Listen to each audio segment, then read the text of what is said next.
Hello, everyone. Welcome to 5 Questions with LeRoy Butler. And we're here after the Houston Texans game Sunday night. Yeah. 42-24 victory. I was a little surprised. Were you surprised? Yeah. I was going to ask you. What, Yeah. Now, what do we take out of that? Is that the Packer team? Is it a different team, or is it somewhere in between right now? Do we not know who this team is yet? I don't think we really know, because with so many moving parts, it's kind of hard to get a grasp on. Just take the last drive, Tom, in Indianapolis, that defense, to the defense that played Sunday night. And it's kind of, if you're a coach right now, you're scratching your head. If you're a fan, you're wondering, well, it was a great win. Are we going to see the same thing when we play St. Louis next week? So it makes you on the edge of your seat to understand it. It's a lot of moving parts, especially with injuries and things of that nature. There's all these things to compare to that you go, okay, how did that happen? Okay, the previous week they couldn't stop Donald Brown, but they can stop Arian Foster, one of the best running backs in the league. They can't get pressure on Andrew Luck, but in the first series they're all over Matt Schaub. They can't get any turnovers, previously, and then they get 3 against. How does that? Aaron Rodgers can't connect with his receivers. Nobody's getting open. He throws for 6 touchdowns. Right. How do you answer those questions? I think it's kind of a guy science to, if you have a pretty girl, you work harder to get her. It's a game on Sunday night, big game. Jermichael Finley's going home. Donald Driver's going home. McCarthy said he's nobody's underdog. He's always said that. He can get these guys up for games like this. And if you look at his track record, for big games, they usually step up. And I know a lot of people are going to say, what about the Giants games? New York Giants. But remember, they beat the Giants at home at one point. So with all that being said, there is a level of competition when you play on Sunday night. It used to be the Monday night games, Tom, but now it's the Sunday night games. Yeah, those are bigger. Right, and I think for the most part, McCarthy has a pulse of his team in big games. Now he has to get these guys to understand every week is like that. I was just going to say, okay, so Sunday at noon against St. Louis, okay, so they should stink then, right? Well, I think with all the injuries, because normally if you're a guy and you're sitting in a meeting, okay, you're sitting in a meeting and you're third string, and we're in a team meeting, I'd say 80% of the conversation is not to you. It's to the starters or the backup. But now, it's to you, So if you're Brad Jones, I'm going to play more. I mean, so you got to be more attentive now. So it's a level, that's something to that. With all that being said, that's why I think McCarthy's one of the best coaches, because it seems like he's coaching a different guy each week. Yeah. So there's a level of up and down there. They just got to be consistent with what they've always done, Tom, getting turnovers, not turning the ball over. When you can do that, they're going to be in most games. Well, and getting some separation with their receivers, getting some timing with Rodgers.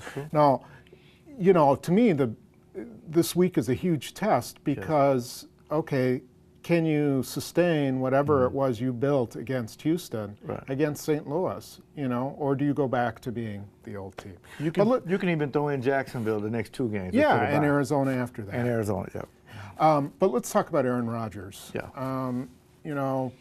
Whether there's a perception, at least from his side, that he was criticized for his performance. Yeah. And I'm going to be the media, perspective here, and he doesn't play in New York. There's no New York Post, with tabloid pictures of him and headlines and things like that. So he took some heat here, but I would say rightly so. Yeah. He channeled it. You tell me how, what you thought he did with that, and did he overplay it, or did he use it to his benefit? I think for the most part, I'm a Brett Favre historian. Okay. Well, there's a lot to learn from him. Yes, and I know a lot of that. But with Aaron Rodgers, I could be somewhat of an apologist, but I'm going to be fair.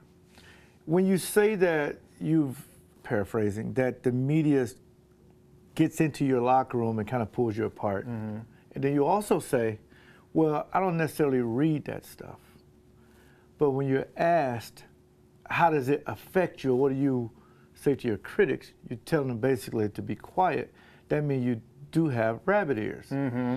Now, what makes you MVP and what makes you a Super Bowl champion quarterback, and the best of any quarterbacks playing now, is that you absorb everything and you understand that I control a lot. Mm-hmm. Last year, I threw 6 picks. I already have 4. Mm-hmm. We can't sweep that under the rug because you've established a standard that you always throw for 70%. Mm-hmm. You always throw for 300 yards and 3 touchdowns. We hadn't saw that at the beginning. Right. And the team has a losing record. Are we supposed to ignore that? Right. Absolutely not. So what he should have said was, I know what's going on. I know how my play is happening. I know everything going on in this locker room. It will get fixed. Because that's what the head coach says. Yeah. It gets cleaned up. It gets cleaned up. I think behind the scenes, finally, there was some acknowledgement by Rodgers that he wasn't playing well. And that's now, he what I wasn't like going to about tell it to us, right? because to him that is a sign of weakness or vanity. There's some vanity involved. But somewhere he, the receivers kind of said afterwards, he said, jump on my bandwagon, follow me. I haven't been playing that well. Right. Let's go. I think that was important that he acknowledged that he wasn't playing. And not only that, he goes and tells the coach, sign James Jones back, please. He fights for his guys. Not every quarterback does that. Right. Aaron Rodgers is the guy that you go have a beer with, that you can go out to the movies. He's just a normal guy. But I don't think there's anybody in this league, okay, that's more critical of himself than Aaron Rodgers. That's why I was shocked of his comments.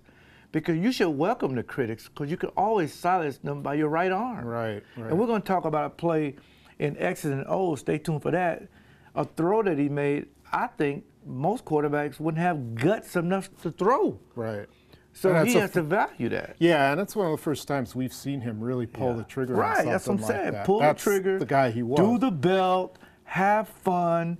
Use the media like you're supposed to. They'll help you do all these things, but don't get in a chess match with people that gets the last word. Okay. Let's talk about a guy he's not going to the movies with. He's not, having dinner with. Yeah. Jermichael Finley. Yeah. He and Jermichael Finley, I don't think there's bad blood. I think there's just, they see the world in 2 different ways, and one's mature and one isn't mature. Right. But I don't think that means they can't live together. They can't function together. Right. Do you? Oh, no, you're right. They're going to have to function because both of them could be, or one of them is the best at his position. Jermichael Finley could be one day. Now, I will say this. I like Jermichael Finley. He's one of my favorite players. So is James Jones. And I get criticized for those 2 guys because people may not like to brash. But if you wake up on Monday morning and the first thing on your mind after 42-24 victory in Houston, and it's Jermichael Finley, people, you need therapy. I'm a social science major. You need therapy. I'm telling you, he wasn't a factor in the game, but people still want questions about him. Want to talk about it. And his quotes, real quick, was, I'm off a little bit, paraphrasing, the receiver's off, the offensive line wasn't blocking, I'd be scared too. People took the word scared and said, oh, is Rodgers scared? No, taken out of context. Yeah. But I think for the most part, they'll be fine. He said there was no chemistry, or, a lack of chemistry. Most guys in the offseason throw passes together. They don't do that. Right. Maybe they should. And I think that's legitimate. They don't have a chemistry. We saw it on that post route he ran where Rodgers threw it behind him. It hit him on the hip instead of It was front. a touchdown if he throws it out in front. Now, Finley still could have caught it, but if Rodgers throws it out there, it's a touchdown. So they've got to work through some things. Absolutely. And he doesn't get any credit for playing with a shoulder injury that Crabtree sat out with. Right. People don't care. But when they see Greg Jennings on the sideline, they think it should play because he's smiling. But so is B.J. Rodgers. So is Desmond Bishop. Everybody's having a good time on the sideline. Greg Jennings is doing the right thing. He's got to get back 100%, or else he's never going to be 100% the whole year. And that doesn't do anybody any good. I agree. Finally, they had some injuries. DJ Smith is out for the year. Brandon Sane is out for the year. It's not the same as losing Rodgers and Nelson for the year, but it's slowly, it's going to test their depth, correct? Yes. but they have on tape and they have on film the Super Bowl year when they missed a lot of guys. I know people say next man up, but you got to make sure the next man up is prepared, and you got to make sure he's good. Yeah. And you got to make sure he keeps the level of play of the guy he's replacing. Right. And it's not hard to do. I've been banging the drum of Casey Hayward almost since the start of. What do you think of him? I think he's the most football savvy guy on the entire defense, other than Matthews and Woodson. That's saying a lot. It is, because you got some other guys that's been there before him. But if you look back in college and what they say about him, very football aware. He just knows everything around him. If you look at his 2 interceptions, most guys, and even go back to Indianapolis when he was covering, a Hall of Famer, his other interception, he just knows around. He's not physically big. He can't, probably, most receivers may outrun him. But he's smarter than most receivers. And I think he should get the starts if Shields can't play. Sounds like another player who used to play for the Packers. Well. I'm not mentioning any names. I just try to keep it 100. That's all. Anyway, well, thanks. And thank you for CynicsMarket.com for being our sponsor, and the Salvation Army doing the most good. And don't forget, you can catch me all the time right here with this great guy, if he's not being in the media. And again, Classic Lanes in Greenfield. By the way, you can see me October 21st at Classic Lanes in Greenfield in Milwaukee to watch the Packer game. See the Packers go up against the Rams. And thank you to W.J. Kuhn in Oak Creek. don't forget, X's and O's coming up.